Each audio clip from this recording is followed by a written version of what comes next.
Time check, 11 o'clock kami nang umuwi galing sa trabaho ng aking asawa. O, ayan ate, ano bang ginagawa mo dyan? Tawa ka ng tawa, nagbubukas ka lang naman ng rep. Yun, padalastas muna tayo for today's video. So, ayan, by the way, this is Ashel. This is my mini vlog. Kakarating lang namin galing work at ayan, nagluto ang aking asawa ng aming ulam for today. Ayan.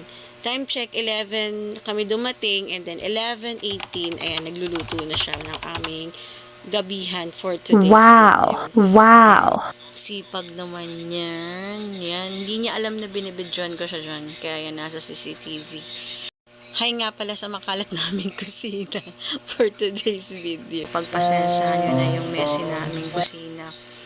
Actually, ang ngayong araw na to is, ayan, nag-request ako sa kanya ng yung kamatis na may bagoong, tapos mayroong prinito na talong na may kasamang okra na nilaga. Ayan yung ni-request ko sa kanya. See, ang sarap, diba? Mga ganyang ulam, sapat na yan sa akin.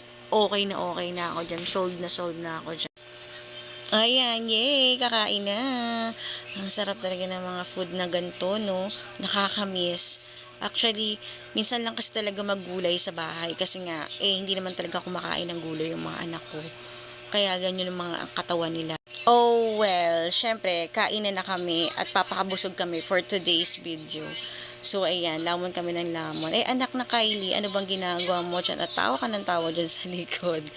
Ayan, baka magtaka kayo at bakit kami lang dalawa ng asawa kumakain. Gabi na kasi galing work, so tapos na silang kumain ng aking mga anak. So kami na lang talaga kumakain, dalawa, pagka galing ng trabaho. Dahil sila, midnight snacks na lang yan sila pag dumarating. Uy, may pa midnight snacks kami. Kasi kami, ngayon pa lang yung kain talaga namin ng dinner. So, yan. Kainan na, lamunan na, hanggang sa mabusog tayo for today's video. Maraming salamat po sa food ngayon, Lord.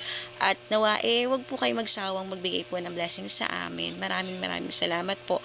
Sa mga nanonood dyan na mahilig sa gantong ulam, tara, kain tayo. Lalo na yung mga taga-probinsya dyan, nako, kung sino makaka-relate dyan. At tara, lamon tayo, kain tayo. So, yun lang.